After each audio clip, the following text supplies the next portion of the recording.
lovely people. Today I am doing the Booktube Bio Tag.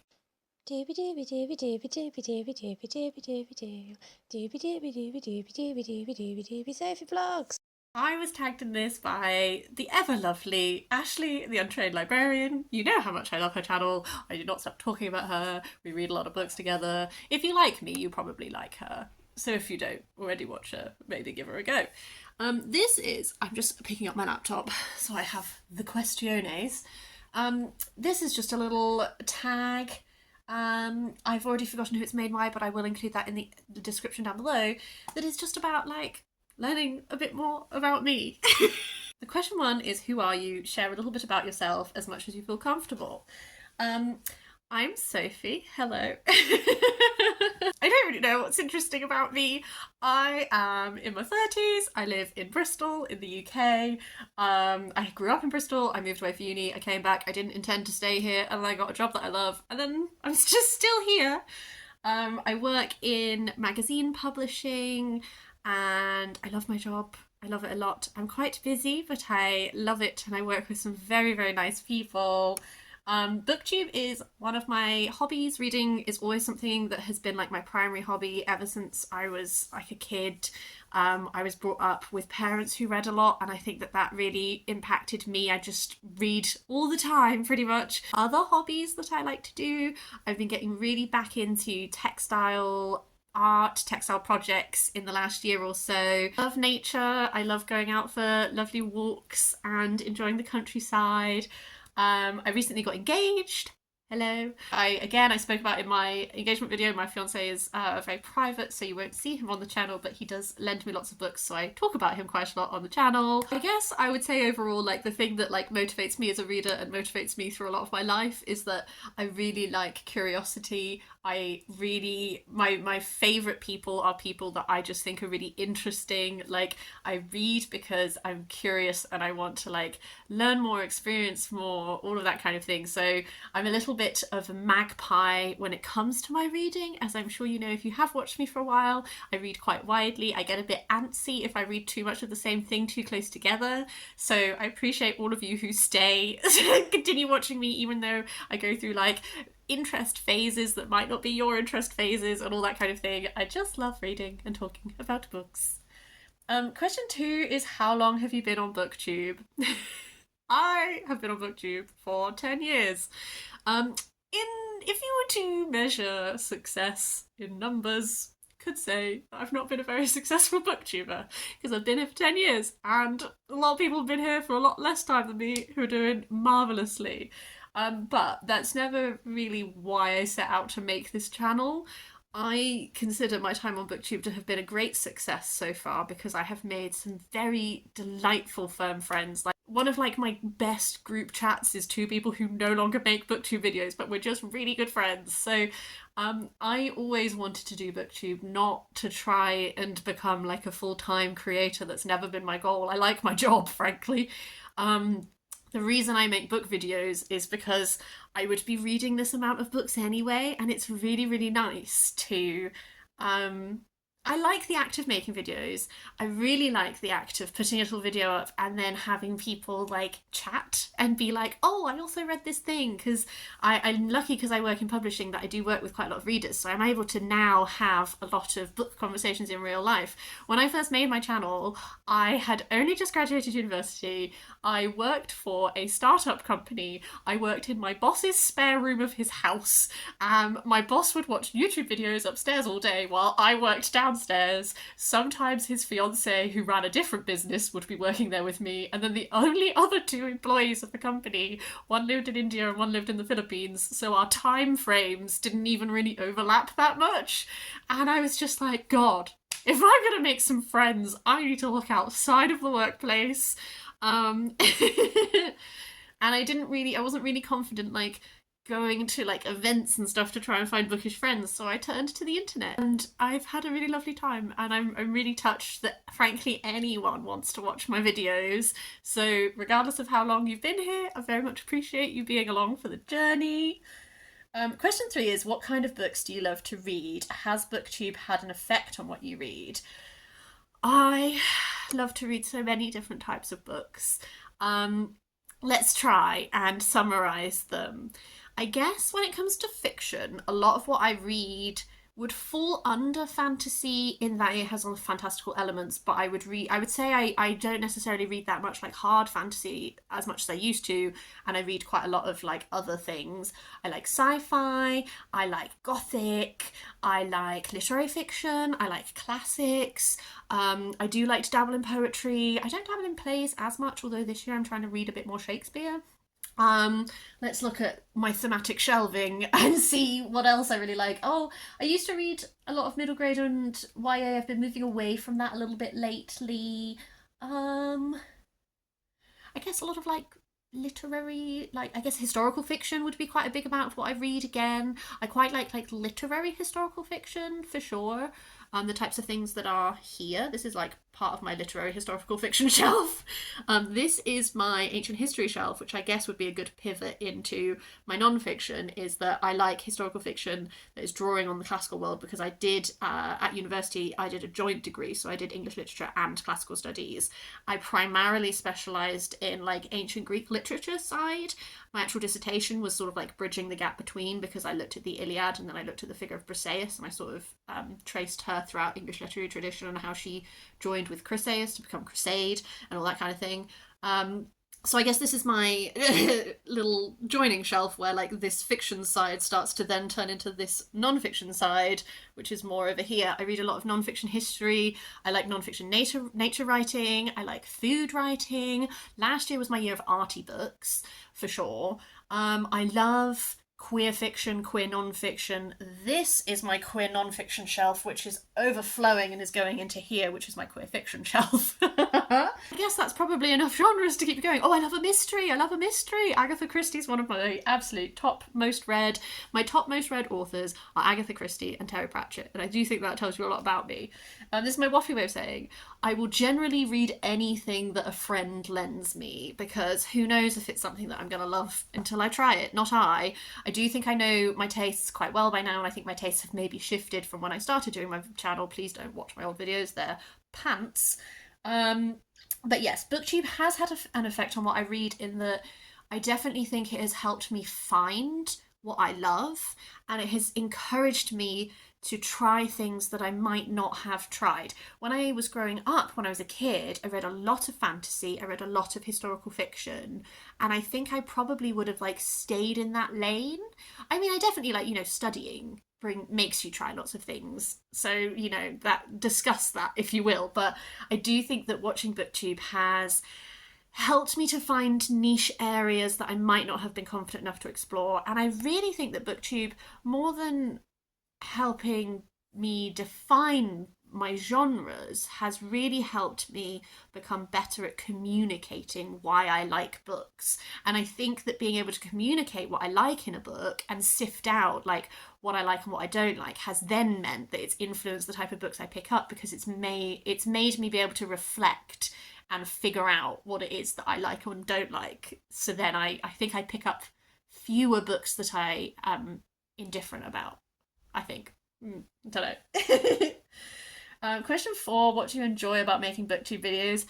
I love talking about books. I often find I'm not the type of person who's very good at texting. I like my way of doing friendships is I don't mind if we don't chat until we meet up, and then we just meet up and we just pick up where we left off, and like have lovely chats, and then maybe let you know, like I'm not saying I won't be there for you as a friend, but I don't love.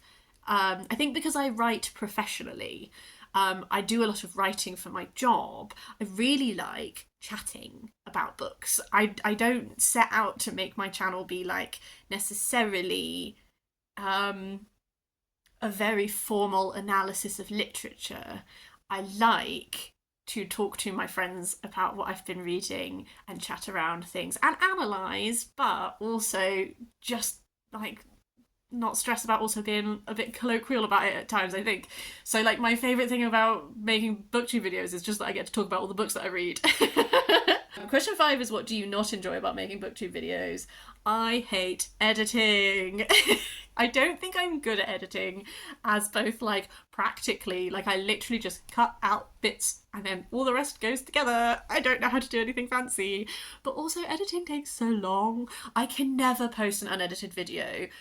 For the majority of the year, from about March to October, I have the worst hay fever in the world. I am like sneezing all the time, so I have to edit my videos because I often just have to edit out my sneezing fits.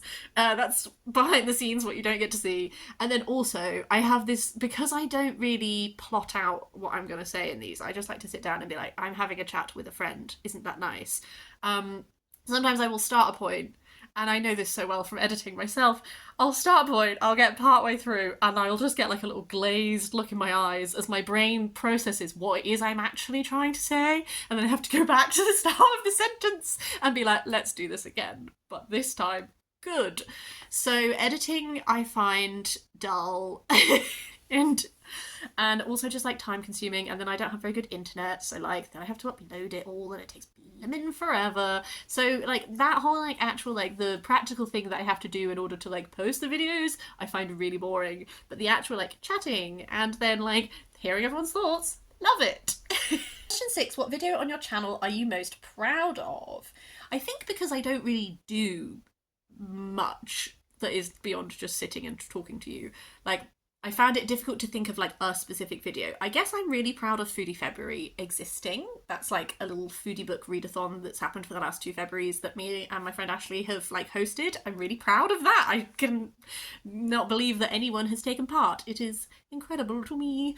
I like some of my videos that are like the projects that I've set myself. That can be, I've done quite a few times like reading the lowest rated books on my TBR. I actually always really enjoy doing those videos because I think it lends itself to some really interesting discussions of like, not just did I like the book, but like what about the book is contentious that makes it lower rated. Often they end up being books that are defying genre or doing something frankly a bit weird. And I love a weird book. So like, I really like the discussions that come about with that. I've done similar, like reading the intimidating books. I did a run where I read my friend's favourite books. I actually really enjoyed, I think those videos are interesting for me because, again, I'm not just talking about do I like the book, but like what does this tell me about my friend's reading taste? I found that like a really enriching experience. Yeah, I guess anything where I'm like reading with a specific slant in mind. 7, is there anything you wish was different on Booktube? I don't really know.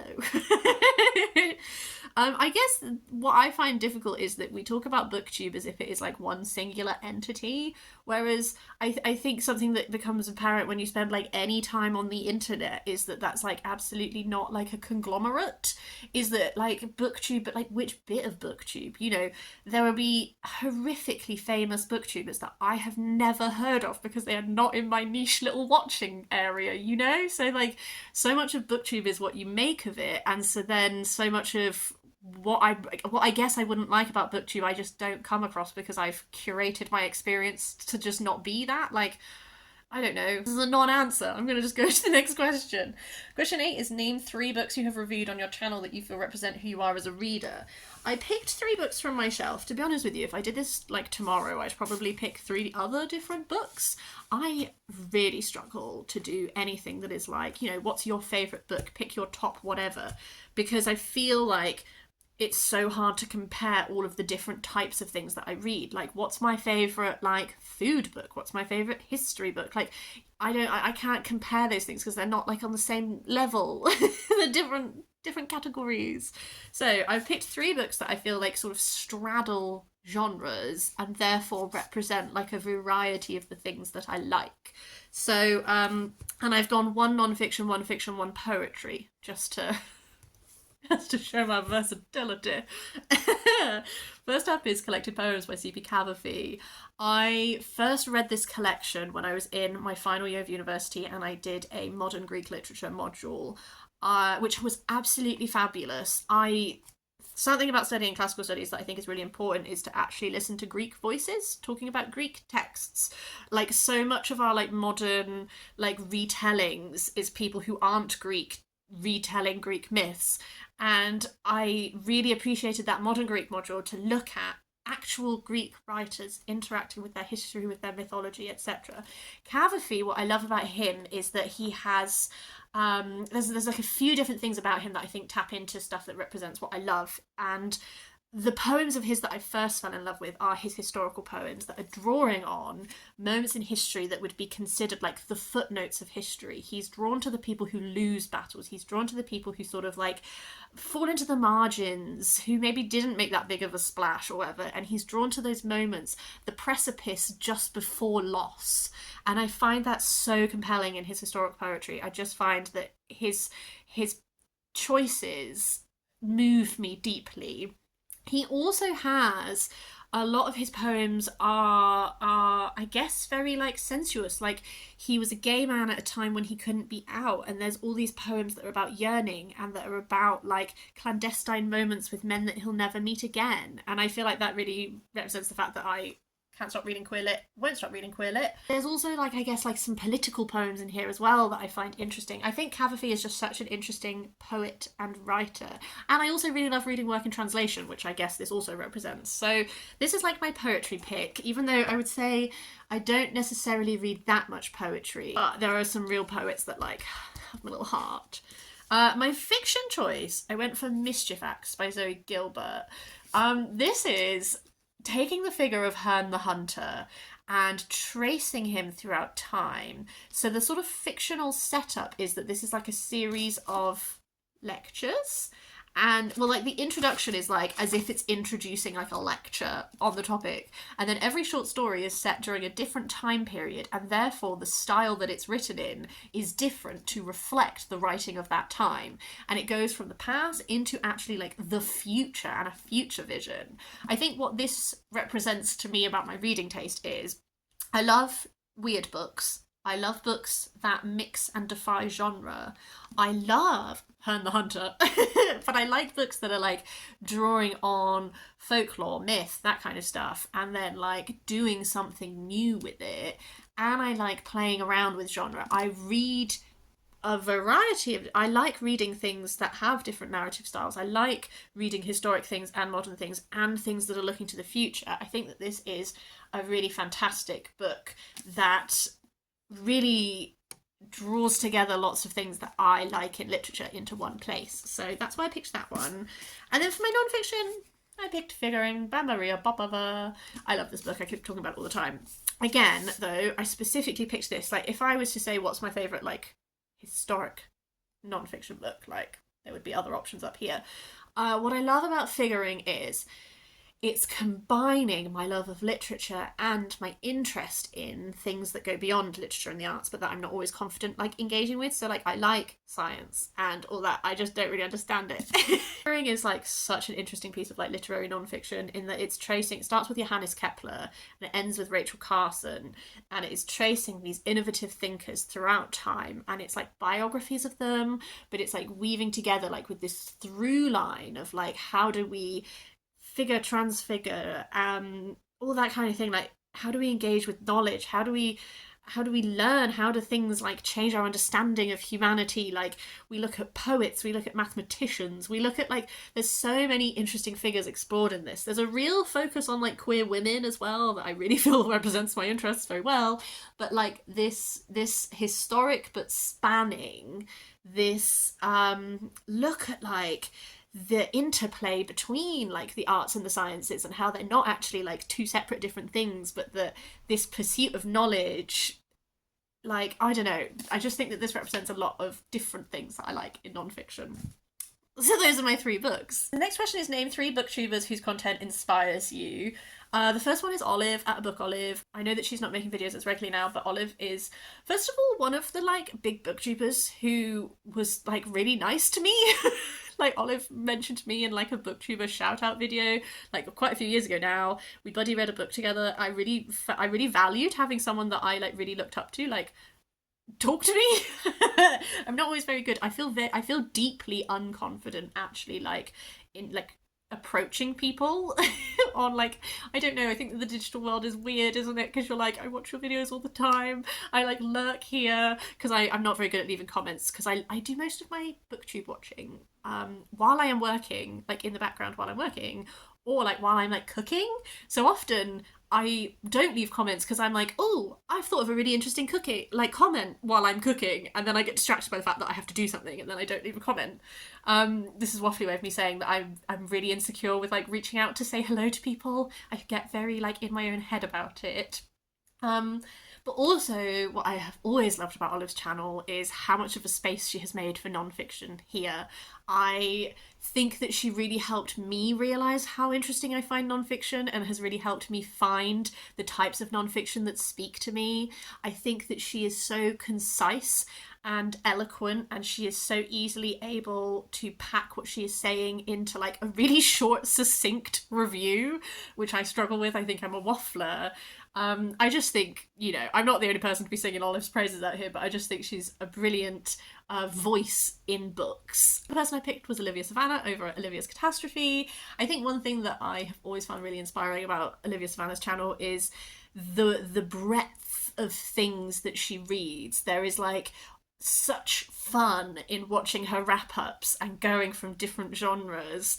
Again, she's one of those people that I think is able to really like communicate how she feels without rambling to the hills, which I really admire. Always found that she's introduced me to books that I have like solidly rated.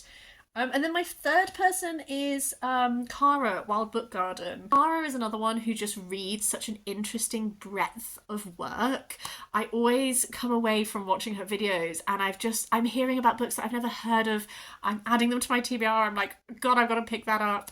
I think that she is another really eloquent person. I also really like that she is not afraid to post things after like the time has passed. Like she's been posting like belated wrap-ups of like books that she read like last year, and I just really like, I feel like one thing I struggle with Booktube sometimes is like, if I haven't posted like this month's wrap-up within like a week or two of that month ending, like will people even want to hear about it? And it's like, I have a full-time job. This is a fun hobby that I do voluntarily for fun. Like, why am I stressing about getting it up with like a certain amount of time? Like, we're all living busy lives. And I like when Cara posts a video that's like her best books from like 2 years ago, I still want to read, I still want to hear, I still want to read those books. And that's like just a really helpful reminder to myself to like stop overthinking, and like book chat is always good. There's never a bad time for book chat. Okay, the final question is share the love. It can be challenging to find your audience. Name 3 booktubers who you think need more hype. I mean, I would tack on obviously Ashley, who tagged me. Love her, like she's just one of my favourite people in the world. People who I've chosen are Anna Marie at Actual Spinster. I absolutely love about Anna Marie's channel that has also inspired me is like how much you can succeed at making videos that are just like so about your niche interests, and I mean that as like a deep compliment. Actual Spinster's channel is like full of older books, and like she'll set herself projects where she's like only reading books published before the year like 2000 and like all that kind of thing, and we have like interest pockets where I'll be like, this year I'm really into this thing, and I feel like her channel has the same thing where it's like, yeah, to like this year we're really exploring like niche topics, and I find it gives me like the most interesting book recommendations. Charlie over at Charles Heathcote, I think maybe I started watching Charlie's videos like when I like first joined Booktube. I can't remember, it's been so long. I just think that Charlie, as well as being like an author, and I have read his books and enjoyed his books, like I just really love the way that he talks about books. He has such a dryness to him. I love his little vlogs. I find his humour really gets me, as well as like I find it interesting what he's saying about the books that he has read as well. And another person who I think is reading like a really interesting array of books and like backlist titles and everything. Like I'm really not here for like only reading new releases. Like there's a whole like so many years worth of literature that is wonderful, and I want to hear all about it. And then finally I have Kerry. Kerry is just like so lovely. I find Kerry's videos like really soothing to watch.